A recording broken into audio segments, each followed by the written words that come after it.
Ladies and gentlemen, boys, girls, aliens, squids, whatever you choose to identify as this evening. I'm Mike, and this is the Too Many Soccer Guys appendix. Yeah, it's the appendix because it's Wednesday. And like a useless vestigial organ, all we managed to do is get inflamed and cause a whole lot of pain. But we do it really, really well. We're here to talk about the women's Euros semifinals, which was all set today after Germany beat France 2-1. I'm joined by my good friends, plural, Coach G. How goes it, sir? Just like an appendix, man. I was useful at one time, so yeah, life is good right now. About to go back to school starting Monday, so life is good. I can't complain. Enjoyed the last couple of days of summer, man. Watching Euro. You know, on the one hand, I feel bad for you. You got to go back on Monday, but on the other hand, I don't, because you get out before Memorial Day. Correct, and the kids will come back. I think August 10th. So I got 10 days, kind of just chill out in my room. My room's already done, so just kind of So yeah, it's all good. It's all good. That's always a good space to be in.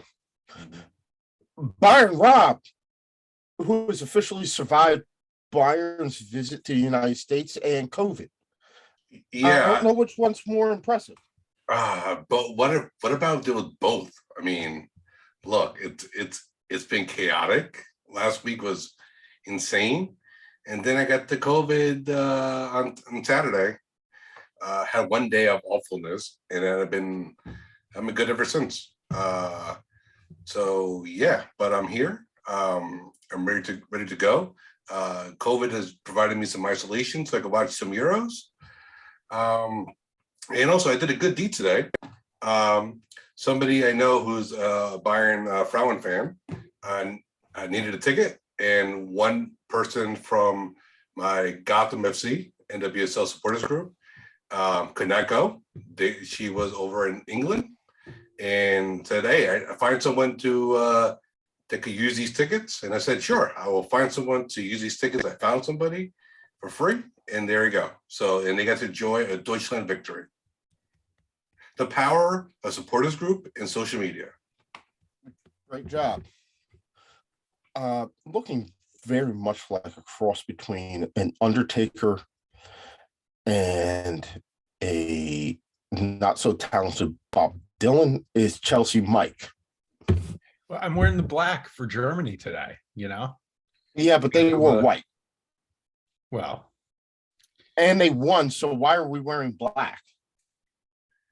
You know, because the black is the color on their shirts or pants. You know, like, you know, whenever they sell a Germany t-shirt, they're not white. They're always black. Yeah, but the kits are white, and yeah, I'm not seeing it. So good try. Well, I didn't. Yes, you're right. You caught me. I didn't change. I'm just wearing a polo shirt, regular and normal. After all this talk about the jerseys that you're going to put display and how you're coming out all, you know, Chelsea women and all that, yeah, we get a black polo shirt, a Christian Pulisic jersey, none of which have to do with anything that we're talking about tonight. So, well, the same Kerr jersey is on the way to order, but in the meantime, I do have this Millie Bright autographed rookie card. So. Oh, great time. Great job. There we go. All right. Gentlemen, this has been an interesting tournament. I have thoroughly enjoyed it. I will admit I did not get to watch the quarterfinal round as much as I would have liked to. I was on vacation, just got back from Puerto Rico the other day. Yeah, y'all can be jealous. But rare is the tournament where the two best teams that we can identify early on in the tournament play in the finals.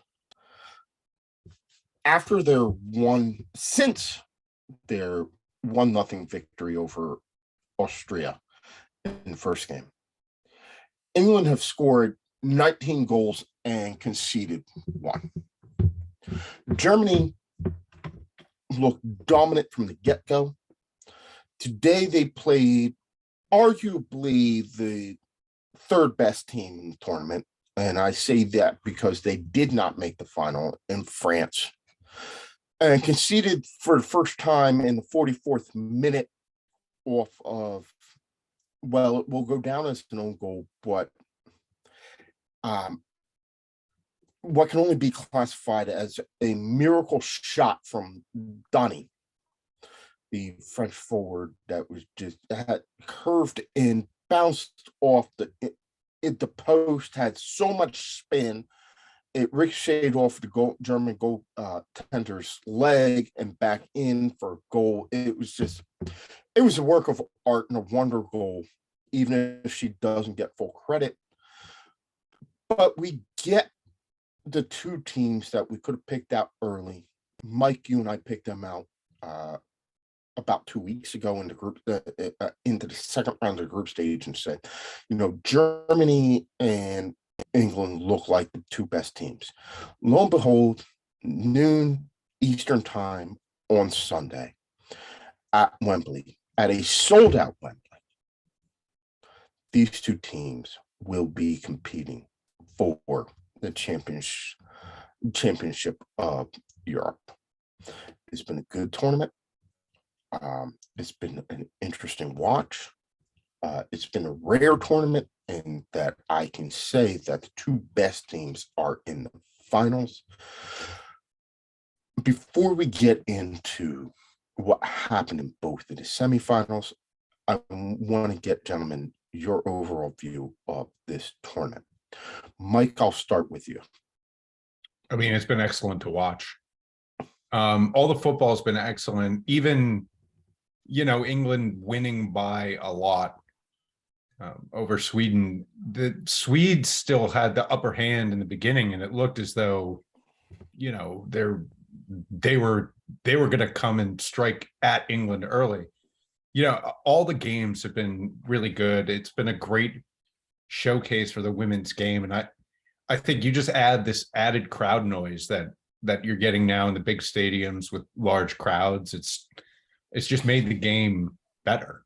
It's been a fantastic tournament so far. G, you have coached women and girls soccer for a long time.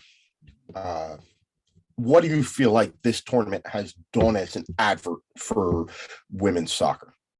Put it to another level. Like the quality of this women's game, even compared to like 4 years ago, is so much better. And and Chelsea, Mike said these stadiums are being sold out, where it's constantly like semifinals, quarterfinals, very important stage games. Women's soccer is right around the corner for being a huge world player. And that's just the grassroots of these countries is putting money into back into their own feeder programs to allow their young girls to kind of grow. And we see England from 20 years ago, being nothing to what they're doing right now. The experience of just playing a top tier and getting the best coaches out there. You see this game of the women's just elevating to another level. So as a women's coach, as a girls coach, it's awesome to see this because I could only imagine all those younger girls in Europe and all throughout the world seeing this is like, well, I want to be just like her, just like young men. I want to be like Messi. I want to be like Ronaldo. They're going to put their own little flair on the game, but it's only going to perpetuate this sport to a higher level. And I hate to say it, the popularity of it is going to be so much harder in comparison to men sometimes, because when you have these kind of clear-cut tournaments, you have these two teams, maybe three teams, but when you get all the world together in a World Cup, it's going to be much harder. You'll see the entire world being elevated, and that's not just in Europe, but throughout the world. So it's always good to see just a class of women just rising up. So it's good to see. It's good to see this game. Rob, I watch a lot of women's football, especially European women's football. As a fan of Bayern and watching the Frauen Bundesliga, watching Champions League, I probably don't get to watch enough WSL. But the quality has always been here, and I'm just glad people finally seeing it. even the group stage games have been really good. There's some great matchups. Like Germany and Spain typically belongs in like a semifinal, and we got that in the group stage. And it's just been incredible. Like the women's game has grown, and there is some talk about like how Europe is starting to catch up to the powers such as the US and Canada. And you're starting to see here that there is starting to be a little bit of a movement, at least closer in parity. The US will say, and right, they have a right to say it, that, they're still miles ahead of where in England or Germany are. But it's been wonderful to see. Ian Wright had a great video today. He talked about like England making it to the finals and how it should be like a legacy for young girls, and how, and I had no idea, but like football is not even available for women and girls, I should say, in some PE classes, which is incredible. Right, in England, the home of football, quote unquote. And if you're like a young girl, there's a chance that unless you're in a bigger city or bigger region, you're not going to experience the game in one of the places you're at almost every day, which is in school. So I hope definitely that changes. The games have been incredible. I love them all. And I just hope finally people start paying attention. Like I know we only have 24 hours in a day, and I know the men's game dominates a lot of our airways, but women's football is here. It's not, you can't compare them. You should never compare them. It's its own game. It has its own stories, and it's incredible just to watch on its own. It's fantastic. And I know people who are there, and I'm envious of them. Like they're watching incredible stuff. And the great thing too is if you're a fan of these players, and these players, they're still very accessible. Like you're able to go at a major tournament and look and find these players after the game, get autographs, take selfies. Like that's amazing accessibility. So it's fun stuff. I love it all, and it's going to be a great end to the tournament. What say you, Coach J? Yeah, and Rob kind of hit on it real quick. I had an exchange student from Italy, and she goes, "There's no club, there's nothing where I'm from for even women's soccer." So it is a European thing all throughout. It's not just an England thing, but yeah, there's not a lot of grassroots, but it seems like over the years they're kind of trying to grow it a little bit more. My biggest hope is out of this tournament, which has been very good. Over here, I've had my quibbles with ESPN, and I'm not going to get into that now. But overall, I feel like they framed the tournament very, very well. They presented the games very good. The commentary has been decent. I can talk about the studio show, which I have, but that's besides. I feel like they have made a good package out of the tournament, and one that if you are a soccer fan of any gender, to watch, you would not have known it was a women's tournament versus a men's tournament. It was a tournament, and I appreciate that, because watching it, I was able to enjoy the quality of the game for what it was. And I don't want to sound disrespectful by saying like I did not realize that it was women playing. Like I knew it was a women's game, but it was genderless insofar as I was able to appreciate, and they were able to discuss the skill of the players. Right? We talked about the game that was actually being played. Not that this was a women's game versus a men's game. It was a game of soccer being played by 22 people on a pitch and representing their countries. The sounds from the stadium, by far, my favorite was Belgium's brass band. Those people were epically awesome. Love them. Need them to be a little bit better to get them into the semifinal, but that didn't happen. But the band was awesome. The crowd noise has been awesome. I think maybe we should have put them in some slightly bigger stadiums. I think, again, I have gone over this. This is retread ground. I'm not going to go back over talking about being in that 4,700 seat Manchester City training ground. But in both the semifinals in Bramall Lane and the MK Dons Stadium, I felt like you got a great atmosphere. It was a great game of football. Let's be honest. Up until halftime, that Sweden-England game was actually pretty competitive. Mike, you brought it up. The first 15 or so minutes, it looked like Sweden was going to get one over, even though that ends up as as the heaviest semifinal defeats in women's European history. That was actually a close game for a lot of it. It wasn't until the third goal, that cheeky back heel from Russo goes in, that you really start and you look and you say, okay, whatever is going on for England,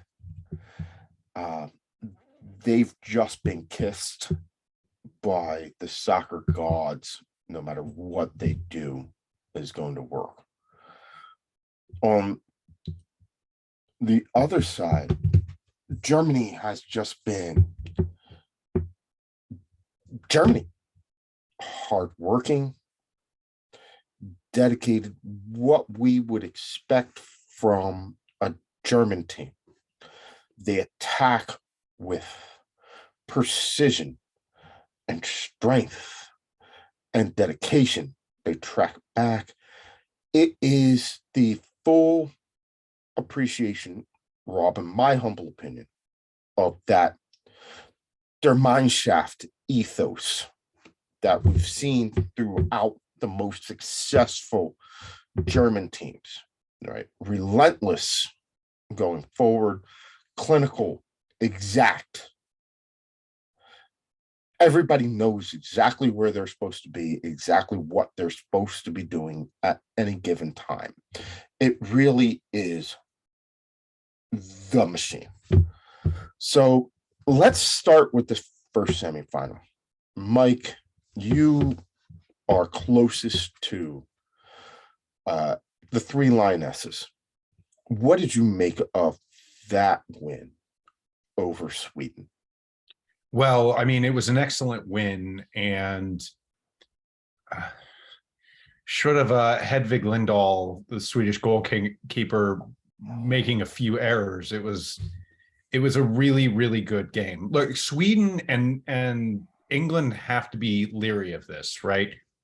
Sweden were having their best success in the first half at attacking when Lucy Bronze was either up or out, in a position to receive a pass or to attack.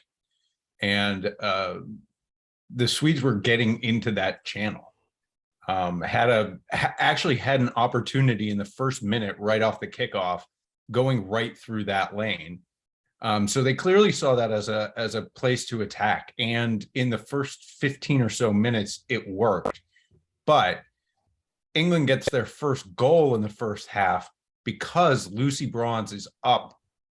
A pass for Ellen White misses, but it goes all the way through. Lucy Bronze is actually there forward enough at the box to collect, put the ball into Beth Mead, who just drilled it home. That was probably the one goal that Lindahl should have stopped. But again, they were dominating play in the second half. They were around Russo, who scored the cheeky back heel, should have scored the first time on the absolutely withering pass from Fran Kirby. But it's what can you do? I felt Lindahl was out of position on the second goal too. She'd shaded left a little too far, I thought. But all in all, just England got the ball in the net, and that's how you win a game. Yeah. Yeah, What I do you make agree. it? Put the ball in the net, you win games. So good. No. I agree. Sweden's goalie just looked like, like I said in the message, looked like she's just kind of beyond, just kind of going over the hill, just kind of beyond. Like she's been around for a very long time. She's a solid keeper.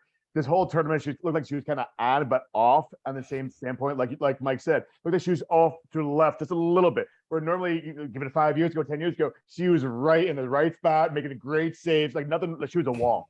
So it looked like she was off. Maybe not great communication with the defense or great chemistry, but it looked like England just pressured and controlled the middle. And once they had time to go, they just went. It looks like a solid team through and through. They move up. They all shift whatever way together. And you see a lot of the alleys that they all create for each other. But it's great. Even when the subs came on, their level of play never dropped. And that's one thing that kind of sets apart England from a lot of the other teams is the subs are really good quality. So they're going to come up and you saw, cheeky goals left and right. Russo coming up, making great passes from the outside. So expect that against Germany. But one thing that we'll talk about with Germany is their defense is just kind of locked down as well. So Sweden just, maybe the title has just changed over to now England's hand. Germany's in France's hand. Maybe the old guard is now need to revamp a little bit, and this is what Sweden looks like they're about to do. Looks like the old players about to get to leave, and the younger ones are coming up. Their captain, I forgot her name. Sweden's a little Italian last name. She was kind of cute, but she just put that team on her back, and she was going everywhere from box to box. She was trying to save everything, stop everything, also be the passer, the goal scorer. She tried everything, and her heart was definitely on her sleeve where the captain band should have been. So great effort, but it's just England's time. G, they mentioned the fact on the broadcast that almost half of that Sweden team was over 30. And they found themselves in a very similar space.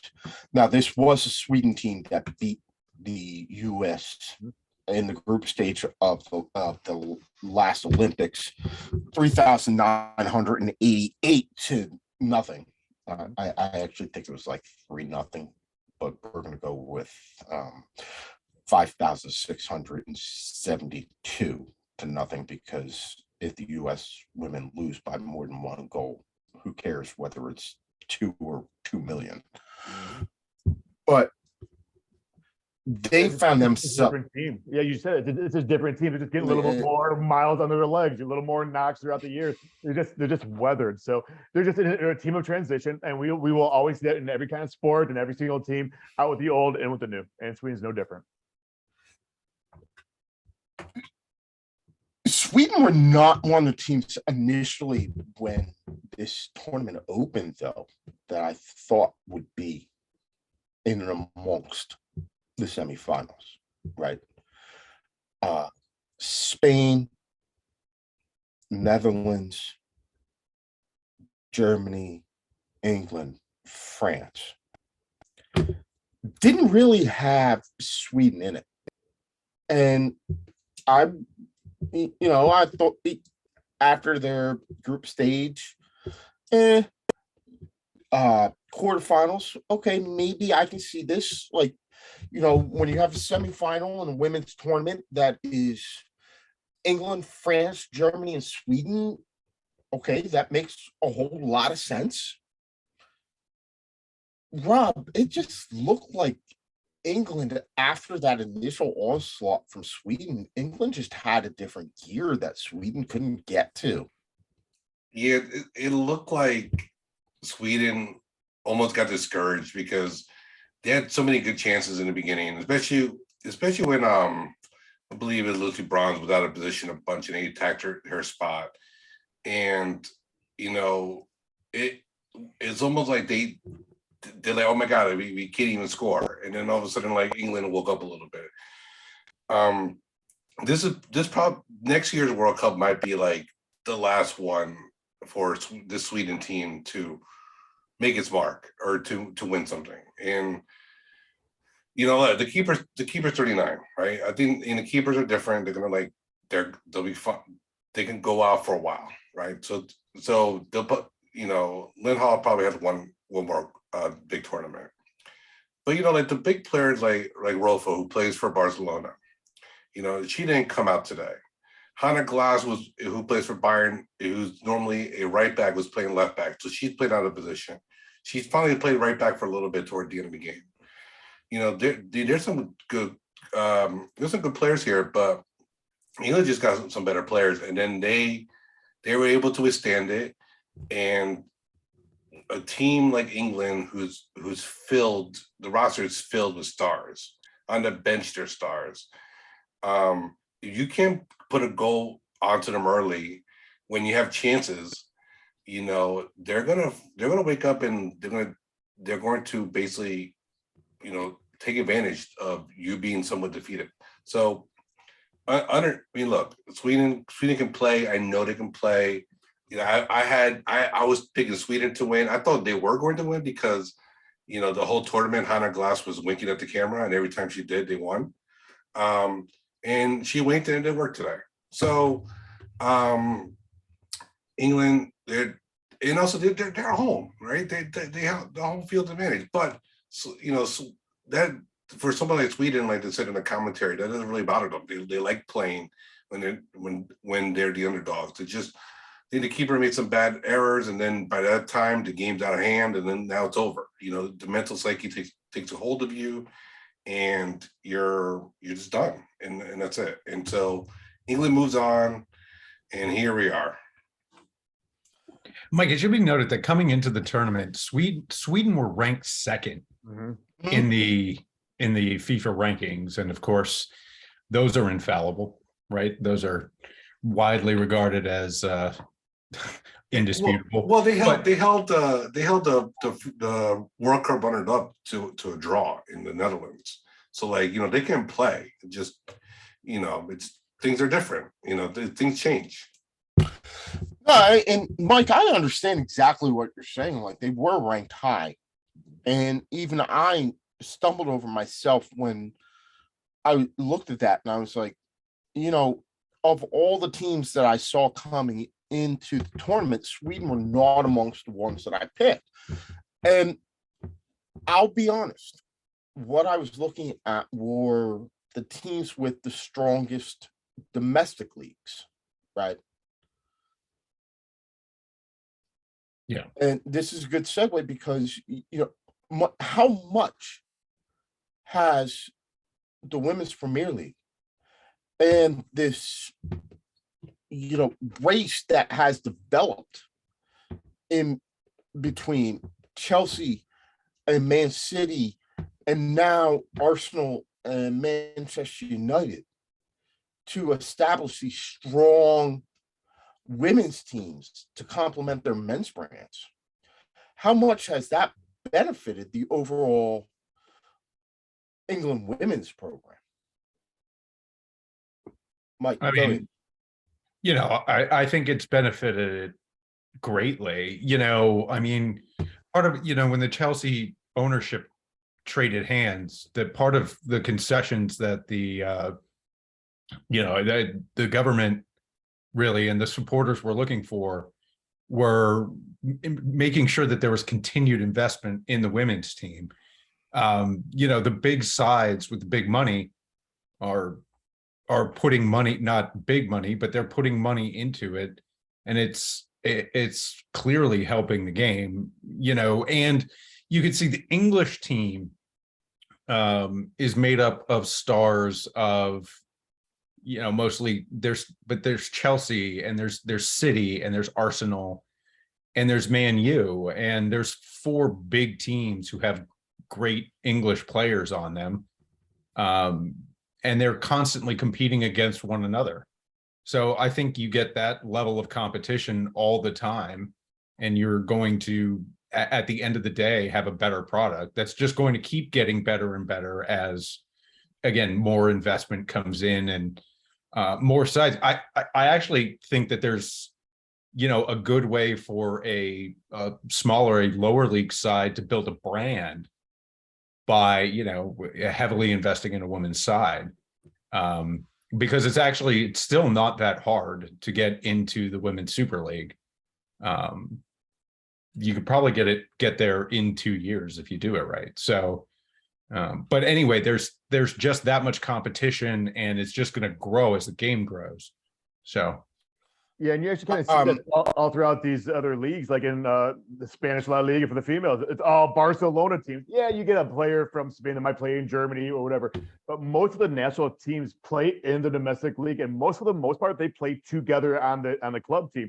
France and Lyon, good example right there. But like you had this kind of throughout, which is only going to make the team. I'm sorry, only going to make the girls or the women's game that much better.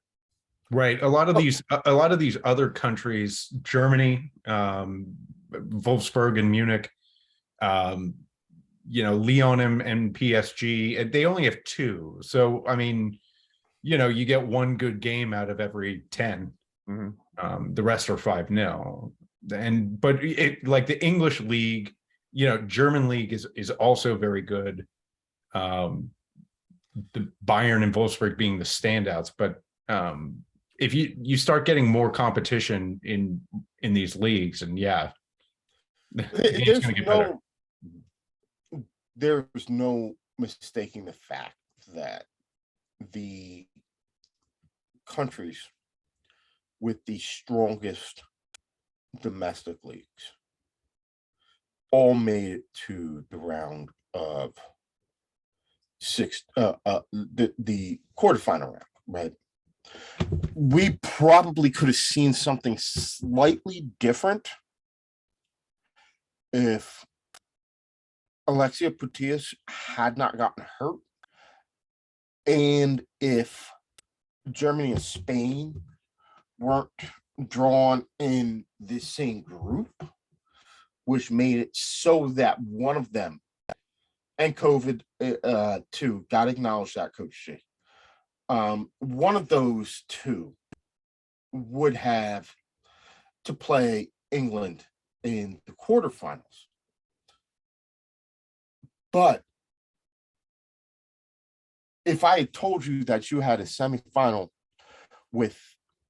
and substitute out Spain and Sweden, and so it was England, France, Spain, and Germany, would you all have been surprised? And those are the four top women's leagues in Europe, and they boast some of the best women's teams in Europe. Barcelona, Real Madrid, Chelsea, Man City, Lyon, by far the most dominant women's team in Europe to this point. I mean, they have won pretty much every women's Champions League except two. Mike, I think injuries there is it's an important part of this. Injuries, COVID took a toll on the Dutch, as G was pointing out to me. Well, yeah, no. So Vivian Miedema, who was the second top scorer in the WSL, she was there the other day, but she was out for the first part of the tournament. Jennifer Hermoso for Spain was a big absence. Marie Antoinette Catoto for France couldn't play. She was, and Hermoso was top scorer in the Spanish league. And Catoto is the top striker for France. She's like the Mbappe of the women's game over there. So, those big injuries played a key role on key sides, especially Spain, and the virus on the Netherlands. The injuries, but still, you had 5 or 6 teams. We've talked about the fact that if I can go into Euros and define a men's Euros or a men's World Cup and say, hey, look, there are 6 teams that I legit think have a chance to win, I'm all for it. Most of the time, I struggle to come back past 3. There were 6 out of 16 teams that I thought legit had a chance to win this. Let's switch to the other semifinal. Rob, it was the German women getting probably their toughest test of the tournament thus far, coming up against a very, very, very, let's be honest, a very strong French team. playing in their first semifinal. They're only their second. This still floors me. Their second knockout game in the Euros. It ends up Germany 2-1. Rob, what'd you make of this game from the German perspective? I like this game a lot for obvious reasons, but no, like, so my biggest thing was this the player who scored 2 goals, Alexandra Pop, who plays for Wolfsburg. You know, she was on the bench starting this tournament.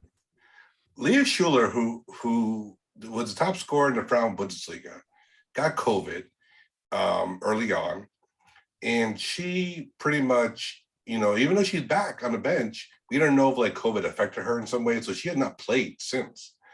And Papa said, you know what, this is my spot. I'm taking it and I'm keeping it. I don't care what anybody says. She's a gem. The midfield is a gem too. Sarah the Brits, Oberhoff, Magul. It's quality all around. You know, Marina Hegering, who now is going to Wolfsburg to my dismay. She's played for Bayern last season. It's just a top. It's a loaded squad. The bench has had some good players on there, like Cindy Lohman and Linda Dowman. But like the one thing I noticed about this team, and I've been watching them all tournament, and even not just on the pitch, but also on the social medias, they are together. I never seen a team so together in a tournament, like on the pitch and also off the pitch, since Germany 2014. Which in Germany 2014 was where you had the factions of the Dortmunds and Bayerns, and you know, Yogi Löw said, enough of that. We're not having that. We're German, and we're gonna integrate us all together. We're family, right? And that's what's happened here. You know, the Wolfsburg and the Bayern faction, it doesn't exist at all here. They fight for each other. They play for each other. They all love each other. When Leah Schuler, you know, was out with COVID, everybody's repping her shirt. You know, they're in the team photos.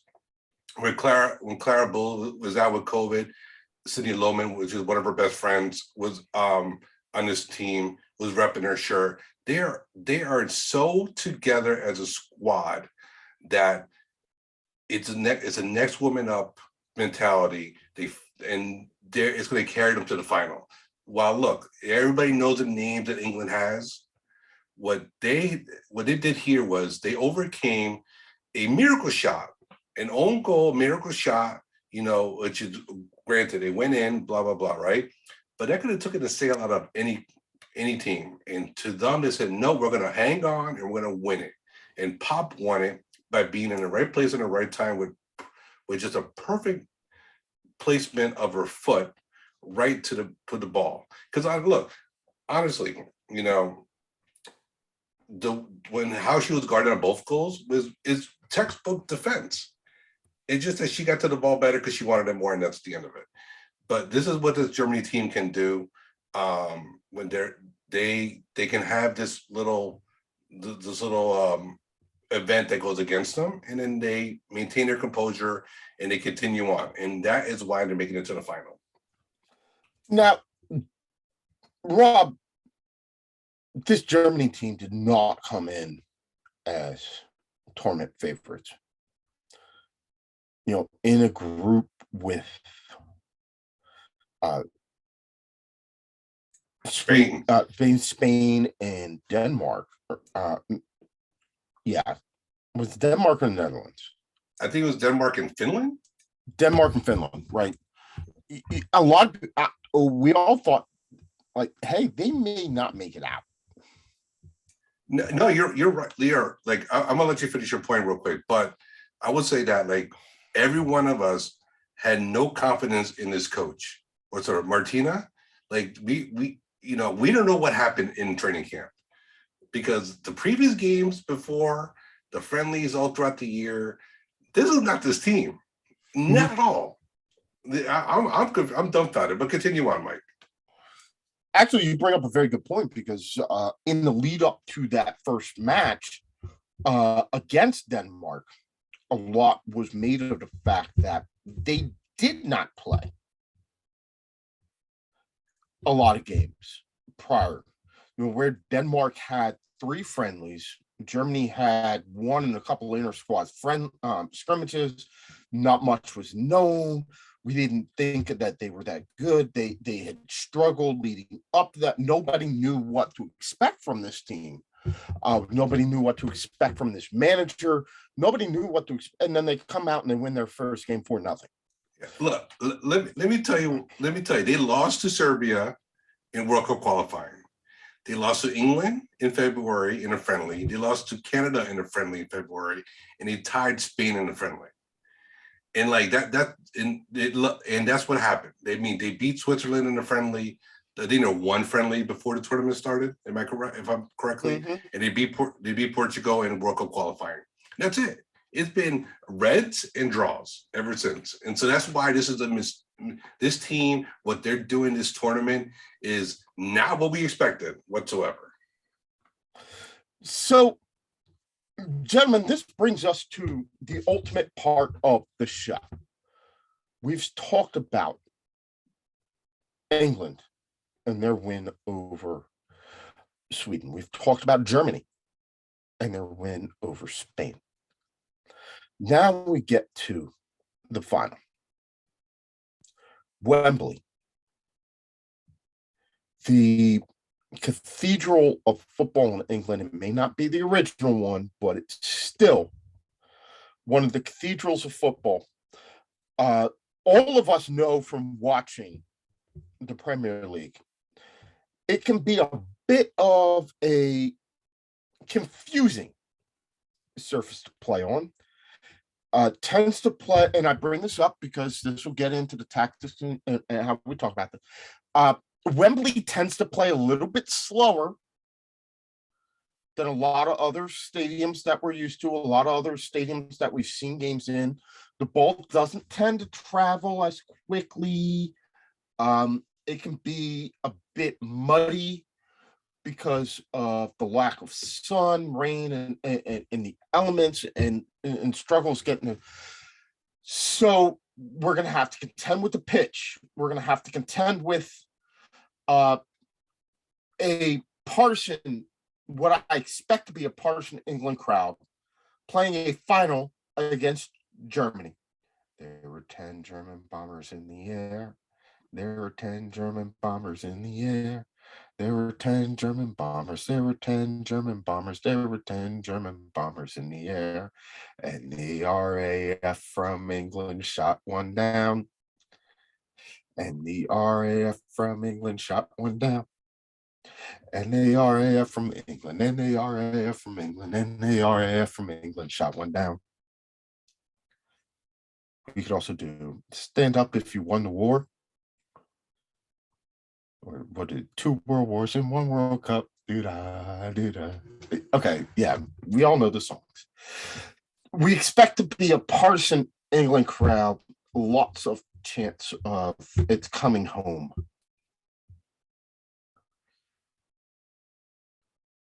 A team that has been very strong going forward in England with their front 3. A team that has been resolute at the back and able to control the midfield in Germany. Where do we see this final going and why? All right, lead us off, Mike. Well, I mean, losing Euro finals at Wembley is pretty much English tradition at this point, isn't it? Ooh. Oh, that'd be. Ooh. That was cold. I know, whatever. Let's make it a shootout again, huh? Let's make it hurt real bad. No, I'm just kidding. I think England are going to win this game. I think, again, you're right. The pitch is slower at Wembley. So who does that favor? That favors the team who can attack outside in And England can do that. When Lucy Bronze gets forward, she finds heads, Fran Kirby's been slicing and dicing defenses. I believe she leads the tournament, but she definitely leads England in assists. I think the English women are they are playing cohesively, despite the fact that they're all from different club sides, and they've got a real lot of skill. I think England are the better side. I've been wrong with every prediction so far, so you might want to bet against me because I predicted Germany would not make it out of the group, and I predicted that Sweden would be a more difficult game for England than Spain. Wrong twice. If I'm wrong again, it's just because of that fair English tradition of losing at Wembley in Euro finals. But I'm taking England 3-2. And I'll point this out. In the last time that England and Germany played, a decisive goal was scored by Millie Bright on a header. So look out for Millie Bright. And if she does score on a header off a set piece, again, I do think that there's a strong consideration for her for player of the tournament, along with Beth Mead, of course. Okay, so if Millie Bright scores the winner, I'm pretty sure that she and Serena Wegman get knighted at the end of this tournament. Wouldn't be a bad bet. Actually, I think all of them are going to get at least OBEs for their services to football. Rob, gives to German perspective. Why is Germany going to win this, and how? I think Germany's going to win because they played, I think, some of the best football of the tournament as a team, and I just think that Pop's going to win, all the awards. She's going to be like Megan Rapinoe with the freaking all the trophies. Going to win Golden Ball, Golden Boot, and will hold the Euro title. So I think they're a better squad. I mean, I think as overall, I don't think they have the better players. I think there's, you got the Lucy Bronze of the world and Beth Mead and Millie Brights and all that. But I think as a total together, they're a much better prepared squad, much more together gelled squad. And I think they'll take it. I think they'll take it 3-1, honestly. I think it's gonna be a great game. It's gonna be fantastic. It's gonna be a fantastic atmosphere at Wembley, but this, what they say, you roll the ball out in 90 minutes, the Germans win. And the gals, the Beatles, they will come out victorious. And I hope they do, because some of y'all need to pay more attention to the Frauen Bundesliga. All right. Yeah, everyone want to talk about the Women's Super League and the big, team like Chelsea and City spending money. Y'all need to take it over. Y'all need to get out of football subscription. Check out the Frauen Bundesliga, where the champs of the Euros will be playing. I only watch WPSL and all about the Washington Spirit and my girl Trinity Rodman. All right.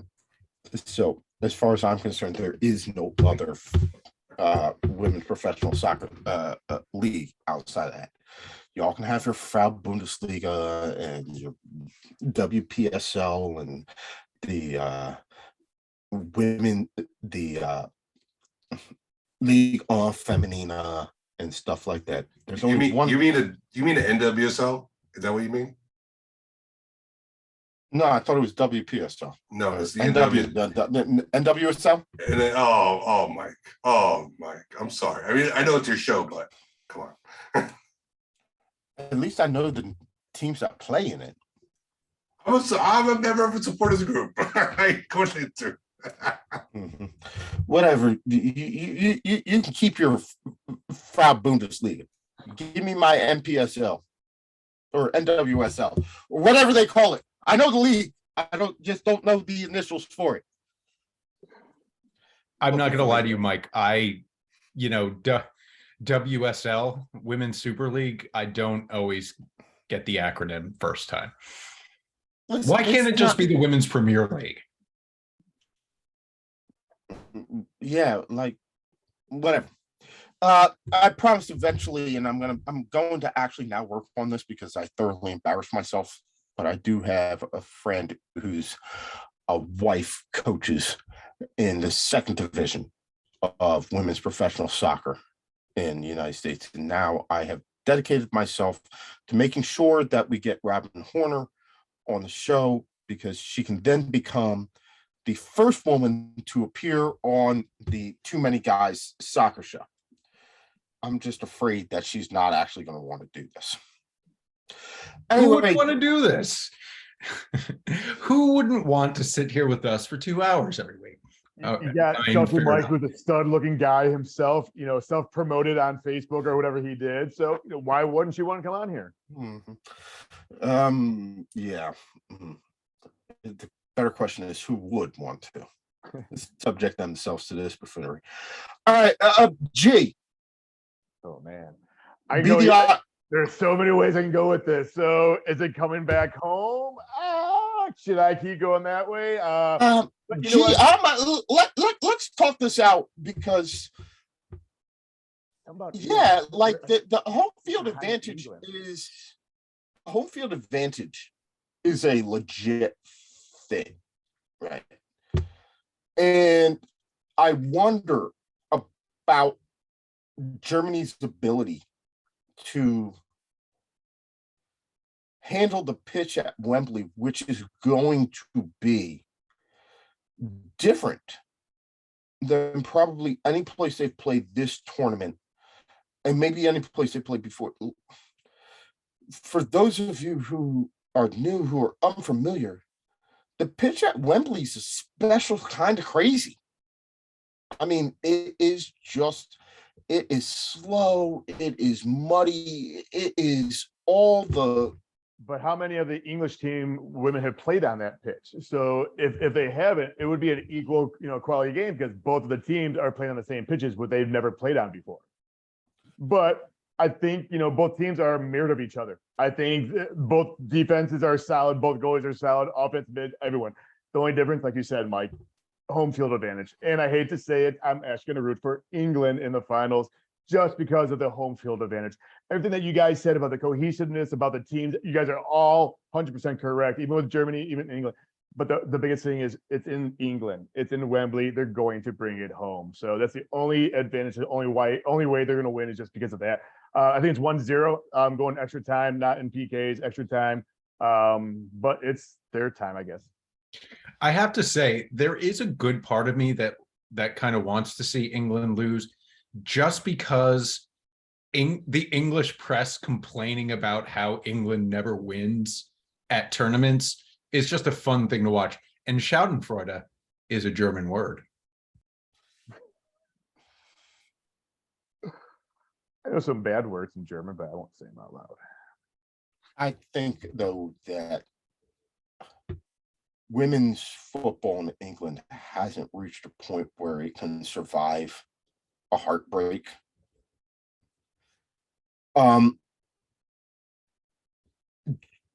G talked about home field advantage. There's a part of me that also feels as though maybe 1 through 11, the teams are pretty equal. I may even give Germany a slight edge 1 through 11. I think a big part of the difference is that England bench. We know Alicia Russo is not going to start, right? She hasn't started. Sabrina Wegman has been pretty clear in the lineup that she's going to go with. But Russo has come on each and every time she's played with this chip on her shoulder, trying to score as though she wants to prove, like, why do you not like me? To the point where throughout this tournament, I think it's down to like a goal every 42 minutes. that she's scoring. I could easily see her being the difference. I'm going to go 2-1 England win in extra time. Because I do believe this is going to be a very cagey match. The stakes are high for both teams. I don't think either one of them are going to come out necessarily with that swashbuckling attitude. This definitely has a feeling of maybe one of the best women's game of all time. It has such a hype on it. It seems like it might be one of those kind of instant classic games. I'm kind of knock on wood, kind of hoping it is, but it's. I am, and I hope it is. My biggest issue with this is it's a final, and it's a final involving a home team. Gentlemen, I think we can all agree we've been there before with this. That just is a recipe for snooze fest if I've ever heard one. Remember, finals aren't meant to be played, they're meant to be won. I hope that these two teams come out and they play each other, because I think if they play and you have a game where Germany is attacking England and England is attacking Germany, we could have a very, very, very interesting, as you said, G, like all-time classic of a game. And by the way, if the English women win this match at home, they will be legends forever in England. I think, and part of the reason why I want them to win is because I think it'll do as much for women's soccer globally as anything else. If they will become legends, they will become the first English football team to lift a major trophy since 1966. Their names, they will get knighted, their names will go down, they will become, you will see, and I'm not sure we actually want to see this. Actually, maybe I should change my mind and root for Germany. I'm not 100% sure if I want to see a bunch of pasty, fat English dudes rocking Lucy Bright jerseys. Yeah, exactly. I mean, I do. You know, no, there are certain things that once seen can't be unseen. now I want to see a big gut hanging out of a blue Chelsea number 14 Fran Kirby jersey this fall. That's what I'm not 100% sure. Is it Frank Kirby or Kirby from Nintendo? But it's going to be Kirby from Nintendo who's wearing it, but I'm not 100% sure if I need to see all of that pasty hanging out, where you have the beer gut sticking out and the jersey just kind of like sits on top of it. But the Homer Simpson, but pale English version going on. I'm not 100%. Maybe I need to change my version of this. Rob, I may have convinced myself to root for England, for Germany. Look, everybody wants to talk about what's coming home. Home of women's football is the United States. I'm sorry, it's true. Okay, we'll get into that. We'll get into that this time. I'm not doing that right now. I'm giving the European women their due. And fat English men wearing Chelsea uniforms. Yeah. Yes. Next year, when the World Cup starts, then I will get back into my jingoistic, xenophobic, pseudo-nationalism, and everybody can pale in comparison and bow down to the U.S. women and wipe the U.S. women national team's feet with reverence. But we're not going to go there quite yet. We're more focused on this game on Sunday. Can I get in the shameless promotion line here for the channel? Go for it. If you're interested in hearing Rob's analysis, Rob versus Mike of It's Coming Home next year, like this video below, subscribe to the channel, and hit that button for alerts so that you'll know whenever we're talking about this or anything else in the world of football. I would love it if you all did that, but I can understand why you would. All right, gentlemen, it has been a lot of fun. We will get back together on Monday and recap the greatness that is this final. But until then, I want to give a big shout out to Chelsea Mike, Coach G, and Byron Rob for coming on and joining me and recapping the semifinals of the Women's Euro 2022. All right, for the cast of Too Many Guys Soccer Show, I am Mike. We did all right this week. We'll try and do better next week. Take care.